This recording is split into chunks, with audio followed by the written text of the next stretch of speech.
خەڵکمان هێناوە بۆ کەرکووک ئەو خاکەی کە بەبێت جیاوازی کورد و عەرەب و تورکمان و پێکاتەکانی دیکە لەسەری گەورە بوون.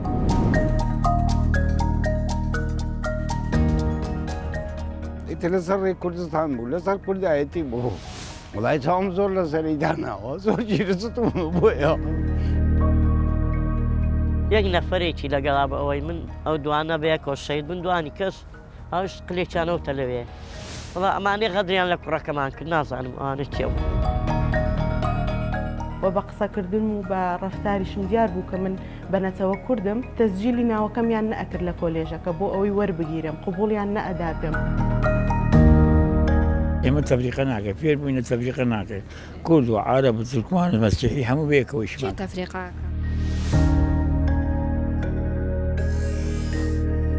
من دایکم کوردە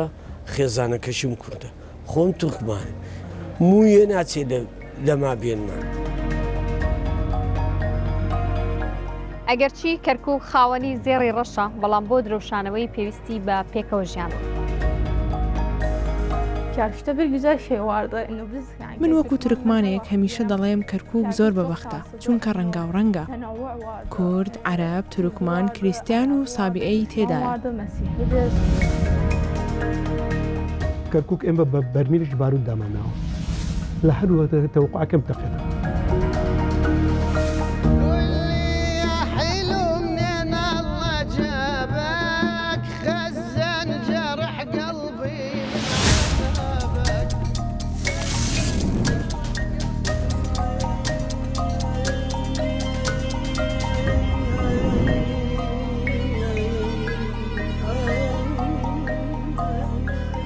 کورسی خەڵکمان هێناوە بۆ کەرکووک ئەو خاکەی کە بەبێت جیاوازی کورد و عەرەب و تورکمان و پێکاتەکانی دیکە لەسەری گەورە بوون. بەڵام سنوورەکانی ئێمە جیاوازی بیرکردنەوەی سیاسی و چەندین هۆکاری دیکەوەی کردووە ئەم شارەکە ناوبانگی بە پێکەوە ژیان و فرەکلتوری هەیە پرسیارێکی لەلا دروست ببێت ئایا لە کەرکووک هاوشێوەی جاران ئەم پێکەوە ژیانە بەهێزە؟ ئەمڕۆ لەسەر کورسی خەڵک چیرۆکی ئەو قوربانیانەی کە لە ژێرم خاکەن بۆ پێکەوە ژیان و بۆ نەتەوەی خۆیان دەگێڕینەوە. کورسی خەڵکم ئەمڕۆ بۆ خەڵکی شاری کەرکووکە.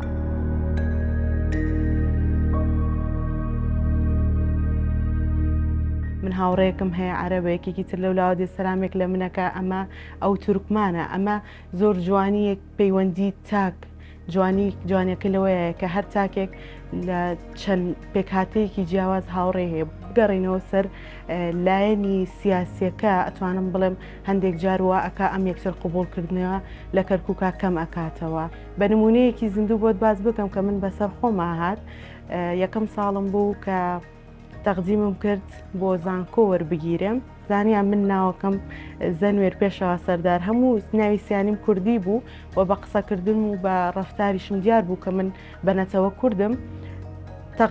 تەسجیلی ناوەکەمیان نەئەکرد لە کۆلێژەکە بۆ ئەوەی وەربگیرم قوبوڵیان نەئەدا پێم. ماوەیەک پێش ئێستا بوو کە مامۆستایانی خۆبەخش لە کەرکووک ناڕزاییان دەربڕی خۆپیشاندانیان کرد بەڵام نەیانە هێش نوێنەرەکەیان بە کوردی لێدوان بدا وەک معلومیشە یعنی ڕۆژنامە نووسانی کەرکووک هەمویان بە یەکجار بایکۆتی ئەوەیان کرد کە ڕووماڵی ئەو خۆپیشاندانە بکەن. ئەمە هەنێک جارەکەوێتەوە بەر ئەوەی کە بەرامبەر کورد ئەتوانم بڵێم تعریبکردنەکە زۆر زیاترە بێت.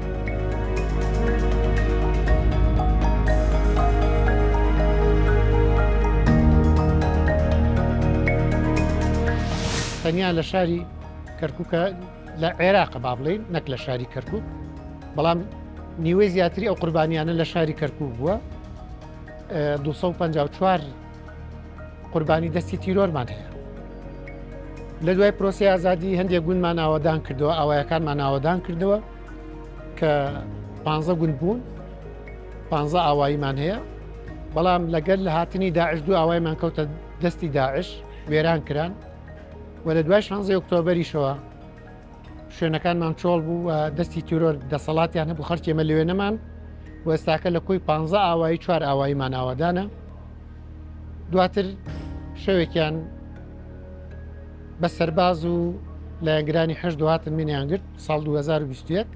و لە ماوەی دوو کاتژمێرە بوونە مقۆ و شەڕیان بوو لەسەرەوە کە کێ بمبە لەو دوو هێزە لەخوا بەزیابێ ئەوان تەدەخلیان کرد بە شخصی خۆیان هەرە وەمانە منیان ڕزگار کرد لە زەد ئەوەی کە خەریک بوو تیرۆر بکرێم و بمکوژن 3 جار لەو 2 سەعاتە کە من دەست بەسەر بووم لەژێر دەستی ئەوان بووم 3 جار چەکم لێ کێشرێ. ئێمە لە دوایەوە کە 254 قوربانیمان هەبووە پەنامان نەبردووەتە بەر تۆڵە سندنەوە ئەویش ئەگەڕێتەوە بۆی کە بنەمای باوەڕ ئێمە لەگەڵ تۆڵەکردنەوە نییە ئەوە پەروەردەی ئاینی ئێمە و بنەمای باوەڕی ئێمەیە کە تۆڵەکردنەوە لە ناخی ئەمەدانیە.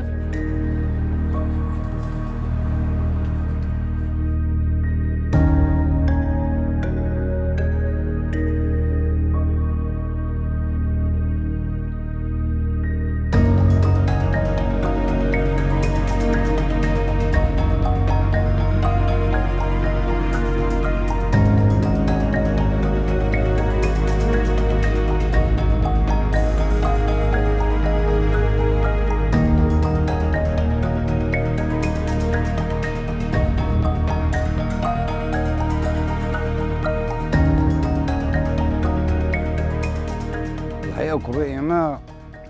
لە ماڵەوە بوو لەسەر کوردایەتی کردی لەسەر ئەو ڕێی هەولێر کردی تی معلوم نییە معقول نییە ئیتر لەسەر ڕێی کوردستان بوو لەسەر کوردایەتی بوو وڵای چاوم زۆر لەسەری داناوە زۆر گیرستم بۆیە ئەمە لە ماڵەوە دانیشتبوون وتیان وەڵا هەردی هاتەوەتی داوت ماوتی هەواڵ لە دەستیاندا و بریندارە بچین بۆ خەستەخانە هەر ڕامە کرد ئەسحافە هات بە برینداری ئەویتیان نەبوو کاتێکم زانین دوان تو بەرەو تو عەدلیەکە ڕۆیشت هەردی وتی داوەرە ئەوەتە لەوێن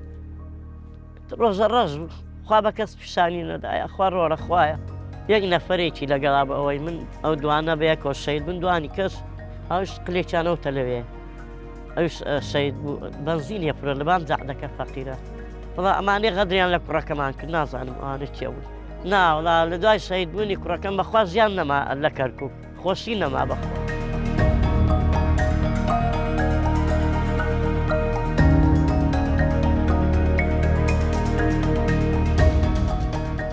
مرحبا من نورayam Kerşişten'im ناشتایم دا کەرشیشتە چشمانم دا طبعا من سلااو من ناوم نورە و خەڵکی کەرکووکم تورکمانم و چالاکوانم لە کەرکووک ئێمە هەر لەگەڵ کورد و عەرەب ژیاوین من لە قۆناغی سەرەتایی بووم دراوسەیەکی کوردمان هەبوو هاوڕێکەم کورد بوو زۆر دەهات بۆ ماڵمان ڕۆژی زۆر خۆشمان بەڕێکرد بەیەکەوە ئەوان دەهاتنە ماڵمان بەیەکەوە نانمان دەخوارد و ئێمەش دەچوین بۆ ماڵیان نانمان دەخوارد و یاریمان دەکرد بەیەکەوە واتە هەستان و دانیشتنمان هەمووی بەیەکەوە بوو تەنانەت لە جەژنەکانیشدا بەیەکەوە بووین خوێندنمان هەر بەیەکەوە بوو ڕۆژی زۆر خۆش بوون هاوڕێ کوردەکەم لەگەڵ زمانەکەی ئێمە ڕاهات بوو ئێمەش لەگەڵ زمانەکەی ئەوان ڕاهات بووین تەنانەت ژنخوازیش لە نێوانمان هەبوو بە هیچ جیاوازیەک کچمان لەیان خواستووە و کچیان لێمان خواستووە هیچ جیاوازیەک نییە لە نێوان کورد و عەرەب و تورکمان هەمومان یەکین özü kerkik asıl ki Türkmen ise, Kürt ise, Arap ise biz her vakit bir yerde yaşırdık, bir yerde oturduk, bir yerde yemek yerdik de. من وەکو تورکمانێک هەمیشە دەڵێم کەرکووک زۆر بەبەختە چونکە ڕەنگاوڕەنگە کورد، عەرەب، تورکمان، کریستیان و سابیعەی تێدایە هەمومان لە یەک شوێن ژیاوین جوانی کەرکووکیش لەوەدایە من کاتێک دەچم بۆ پارێزگاکانی تر ئەو ڕەنگاوڕەنگی و پێکەوە ژیانە نابینم ئەوانیش هەمیشە پێم دەڵێن خۆزگە ئێرەش وەکو کەرکووک ڕەنگاوڕەنگ بووە O tenavvur oldu. O kerkükte haz ederdik bizim muhafazamızda olsun. İnno kerkük bu temiz eder. İnno bilintiler, tez bilintiler. İnno tenavvur vardı. Bürkeme diller vardı.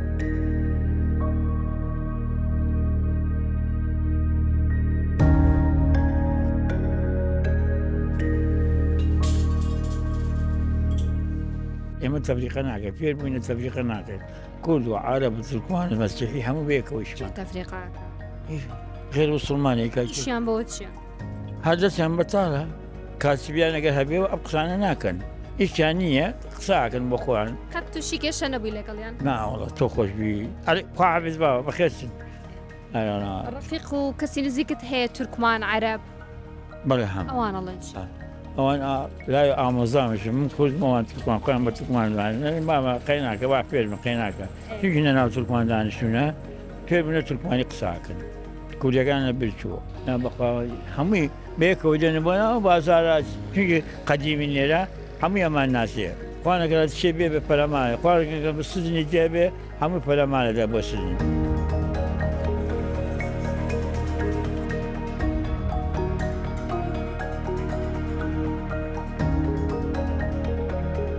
تورکمانی کەرکووگین ئەم شوێنە ڕاوەستاوم ئەمە خانووی باپیرەم بووە باپیرەم چۆ بۆ حەربی عالەمی دووەم لەوێ شەهید کراوە لە تورکیا ماوە لەوێ لە چەنە قەڵە ئیستا قەبرەکەی لە تورکیایە لە چەنە قەڵایە لەوێ پەیوەندیت چۆنە لەگەڵ کوردەکانە؟ وڵا فەرقمان نییە بە حیاتیش فەرق ناکەی ژن و ژن خوازی هەیە لە نێوانتانە؟ تابیعی من دایکم کووردە خێزانەکەشم کووردە خۆم تورکمانە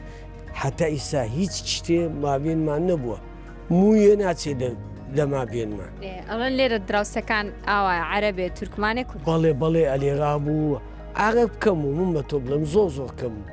ئیستا زۆر بوو عرب لێرە لەوە پێش نەبوو بەس حەدیدیەکانە بوو ئەوەش لەو بەربوو.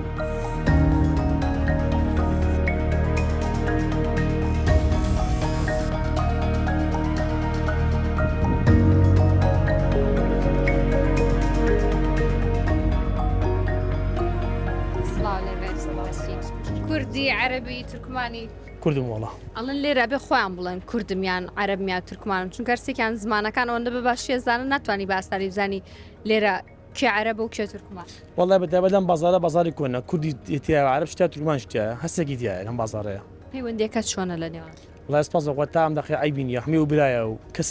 کلیلەکە ئەوە نیە بڵێ ئەنسووریان شتی ئەم ڕقی لەو بێمەتێ کوردەقی تورکمان بێمەتی عەرەبە ئەم ئەرقی لە عەرەبێک ئەو شتێ نیە هەمی بێکۆ ژیان مەسە بتەن ساڵە مازارە کەس گیلی لە کەس نییە.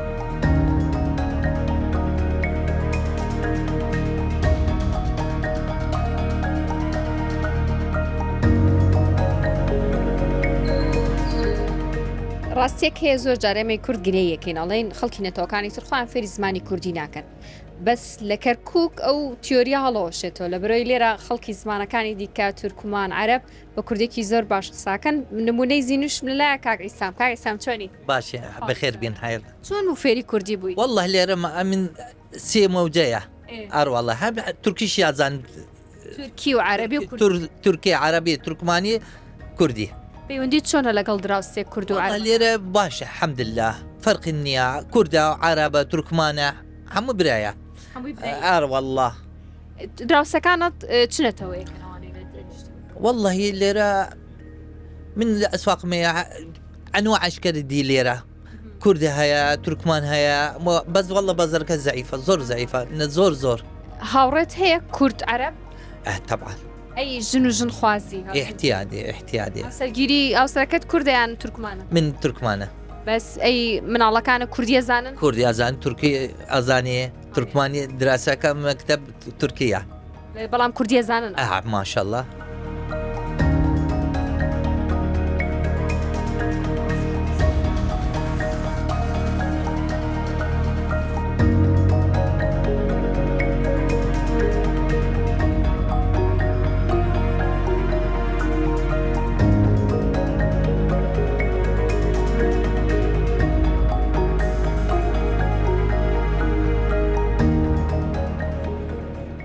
هاتومەتە گەڕەکی شۆریجا لێرە مەقام و گۆرانی کوردی سەلاح داودە لەدایک بووە ئەمێ بزانم لە ڕووی هوەری کوردی و گۆرانی وتنەوە کەرکووک هاوشێوەی جاران ماوە کاک عەباس سەرەتا بەخێر بێن بە خێراتنی کەناڵی 24ەکەم بەخێر بێن دادەنیان بەڵێ هەر وەک جارانە لەخوا بە زیاد بێ عەیبی نییە مناسەبەکان ئاهەنگەکانی شەر مەسەرەن برا تورکمانەکانمان برا عەرەبەکانمان برا کوردەکانش بە تایبەتی هیچ فەرقی نییە زیاتر ئاهەنگەکان ئاهەنگی کێن و داوای چ زۆرە گۆرانیەکەکەن بەخوا هەرکێ و شێوازی خۆیەتی ئاهەنگ مەسەین ملت کورد خۆمانەوە شێوازی خۆی هەیە هین تورکمانش برا تورکمانەکان شێوازی خۆی هین برا عەرەبەکانی شێوازی خۆیان هەیە هەرکێوە مەقام و ئاواز وین خۆی هەیە هیچ گرفت دروست نابێت لە نێوان ئەم هەمە ڕەنگی و هەمە جۆریە لەخوا بەجات دێم لە ڕووی هوەریەوە کەرکووک زۆر یەکگرتووە و هەمە چەشنا بەڵێ لەخوا بەجات دێت هەر هوەرمەندێک سێ زمان نەزانێ بانگی ناکەن بۆ ئاهەنگەکان بەخوا هەموو ئاهەنگی پێویستە بە سێ زمانی جیاواز گۆرانیتیان بە تایبەتی سێ زمانەگە بیکەیتە چواریش باشترە بۆ برا مەسیحیەکانمان فەرقی نییە ئەوانش خواستیانە سە گۆرانی ئاماجۆرەکان بەڵێ ئەوانیش عینەن هینێ تایبەت خۆیان هەیە چۆن ئەوانش قەدیمن.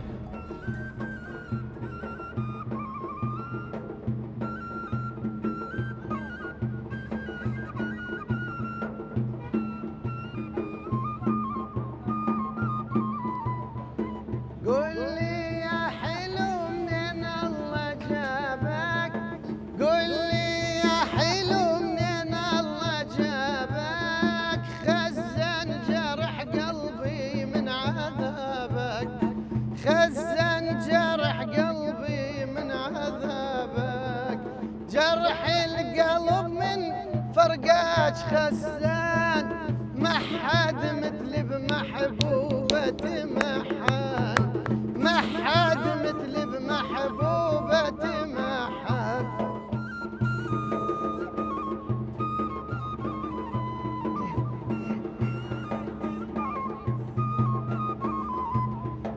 جانا في بلب وشوى دماغي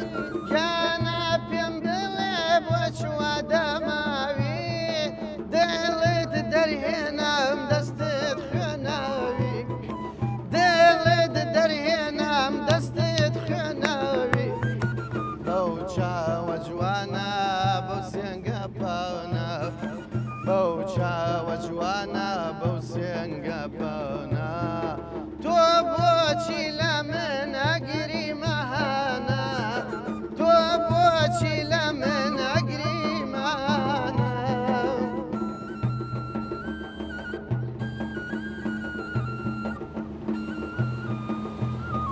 سنسان حبيب سنسان حبيب واي واي سنسان طبيب واي واي سنسان حبيب واي واي سنسان طبيب واي واي دجال دجال يا نما ساندا سرايل جانما واي واي واي سنسان كي gözüm dilimden sözüm dirit akamlara ve açtım karawa ورا ورا أي ورشاتم كراوة ديداي أشتم كراوة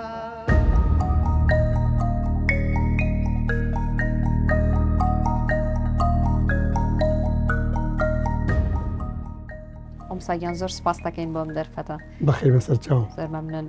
بە گرنگمانزانی قسە لەگەڵ کەسێک کاکوێن کە خۆی ڕاستەو خۆ پەیوەندی هەیە بە سەرجەم نەتەوەکانەوە بە سێ زمان قساکەی چەندین ساڵ لە ناویانە ژیاوی ئەو شتەمان بۆ ڕاست بکەرەوە کە لە شاری کەرکووک پێکۆ ژیان ماوەیان نەماوە کەرکووک و شەک و شارێکە ناسراوە شارێکە پێکاتی جیاوازی تایە کوردی تایە تورکمانی تایە عەرەبی تایە کرد و ئاشووری تایە لە دێر زەمانەوە کەرکووک ڕاهات و خەڵکی کەرکووک پێکەوە بژین خزمەتی پێدا بۆ لە بینیانە ژنج و خوازی هەبوو لە نێوانیاندانا و هەروەها کاری ئابووریان پێکەوە کردووە کاری ئیشا پێکەوە کردووە شاراکەتیان هەبووە دیارە ئەمە کە باس نەماکەین باسی کۆمەڵایەتیەکەین دوور لە سیاست لە هەموو شوێنێکشە لە هەموو ناو هەموو جیهانە لە هەموو وڵاتێکە ئینسان هەیە سێرەکەی توندڕەوە لە هەموو نەتەوەیەکە هەیە لە هەموو وڵاتێکە هەیە لە هەموو گەلێکە هەیە لە کەرکووکشە ئەو شتانە هەبوو ئەشبێ ئەمە ناش بڕێتەوە بەڵام خۆشبەختانە ئەو توندڕان نەیانتوانێت کاریگەر بکەن سەر ژیانی کۆمەڵاتی ئەو خەڵکە لە زۆربەی زۆری شارەکانی تری عێراق کێشەی گەورە دروست بووە کە یەک بێکاتیش هەیە لەوە یەک مەزهەبیش هەیە بەڵام کێشەی گەورە دروست بووە خۆشبەختانە کەرکووک دوای ئەو هەموو ساڵی کە تێپەڕ بووە حتا ئێستاش کێشیش زۆر گەورە لە کەرکووک دروست نەبوو کە چەنەها فشار و چەنەها بەکارهێنانی لە ڕووی سیاسی و چەنەها بابەتی جۆراوجۆریش بەڵام هێشتا پێ دوای توانێتی خەڵکی کەرکووک کۆچی کارەکە چییە و کارەکە خودی خەڵکەکەیە یان نەتەوەیەکی تایبەت ئەم هاوسەنگی ڕاگرێ خۆی خودی خەڵکەکە هەمووی پێکەوە هەموو تەوەکان پێکەوە باسم لێکرد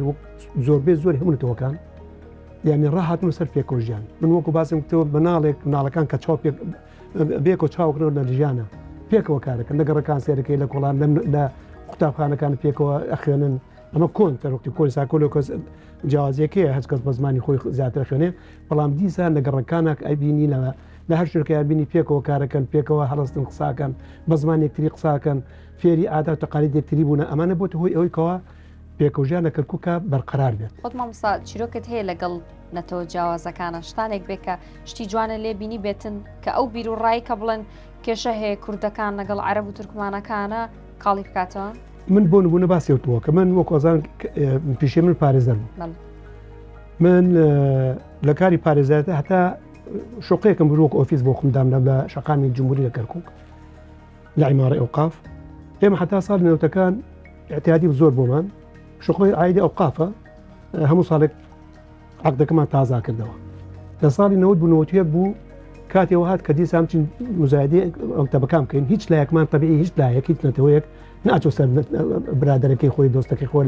مەکتەبەکەی مزاحمی بکارەسەری ئەچوین هەست کەس مەکتەبەکەی خۆی مزادا کراو بۆ بەناو خۆی ئەمایەوە لەو ساڵێکەکەمە ڕۆیشتین بۆ ئەوێ قەرارێک دەرچوو بوو بۆ کورد و تورکمانش تەبیعی بەڵام بۆ کورد زیاتر کە بە هیچ شوێک بۆینی حتا بکرێ نەخانوو بگرێ نە شوقەیەک بگرێت کە سەر بە حکومەت بێ عید بە حکومەت بێ ئێمە شوقەکەمان عید بۆ ئەوقاف و زۆر بە ئاشکارە پێمانیان گوت کوردەکان بە فەرمون دەستە دەرەوە چونکە بە هیچ شێوەیەک عەقدەکان ناکرێتە ناوێن تورکمانەکانش ئەو ئەوانی کە کۆن عەقدیانە بۆ قەنەبات بمێنن بەڵام بۆ تازە هاتوو عەقد بکەن بۆ تازە ئەوان با فەرمون دەستە دەرەوە بۆ ئەوانش ناکرێت ئێمە دەستوێنە دەرەوە چار ناچارە لەم لێرە بزانە پێکۆژیان کە چۆنی خۆی ئەسەمێن لێرانە ئێمەی کوردەکان و تورکمانەکان شوای کە عەقدەکان نەئەکراونەوەمان هەمومان برادێکی عەرەبی محامیکی عەرەب هات بەلام کە بابە ئێمە عەقدێکی مەکتەبەکەدان کە ناو خۆمانەوە ئێوە بەکاری بێن ئێمە ناهێن ئێوە بە مەکتەب بمێنەوە فعلا ئەوان هەستان هەر یەکۆ ئێمە یەکێک لەو برا خۆشویستانە کابیان ناوێنێ ئەرچی ئەوان کرد سەرشانی خوان ئەچون چون لە مزایدە کۆل مزایدەکە ئۆفیسەکە ئێمەیان بەناو خۆیانە تۆمار کرد هەموو ساڵێک کە بچونیان کرێکیاندا خوان ئەچون بۆ ئەوقاف و ئەچون سەرجارکە لە بانک ئەچون بۆ ئەوقاف عەزەتیان کێشا بەو جۆرە لە ناو کەرکووکە هەندێک جار وا بیر ئەکەنەوە کە ئەمان لە ڕابردووە غەدیان زۆر لێکراوە بۆی زۆر متمانیان بۆ پێکەوە ژیانە نەماوە ئەوە ئەبێ هەموو لایەنەکان چارەسەرەکە ئەوەیە ئێوەکو وەکو ڕاگەاندن دەورێکی باڵاتان ئەرچی ڕاگەن دەورج باڵای بێ ئەم پێکۆژیانە بەگەشی پیشانی خەڵکە دوای هەمە ئێمە حتا مناهجی دراسیمان ئەبێ ئاگدار ئێوەشتانە بین خەڵکمان دایک و باوک ئەبێ ئەو پێکەوژیانە خۆشە و پێکۆژیان جوانی کە نێوانە هەیە ئەوە بڵاوکو لاو بیکەن مشتی گەنجەکانمان نەک توندڕەوەیەکە و خراپێکە.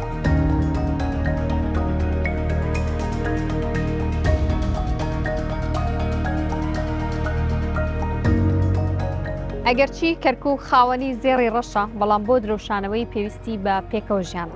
ڕاستە لێرە خەڵکەکەی هەر کاتێک بیانەوێت بە بەردەوامی دەستیان لە نێو دەستیەکە بەڵام لەوە گرنگتر ئەوەیە کاتێک کە ئەچنە نێو کای دەسەڵاتەوە ئایا ئەو دەستگرتنە بەو جۆرە دەمێنێتەوە یاخود بە سیاسی دەکرێت تا بەرنامێکی دیکەی کورسی خەڵک خاتان دەکەم.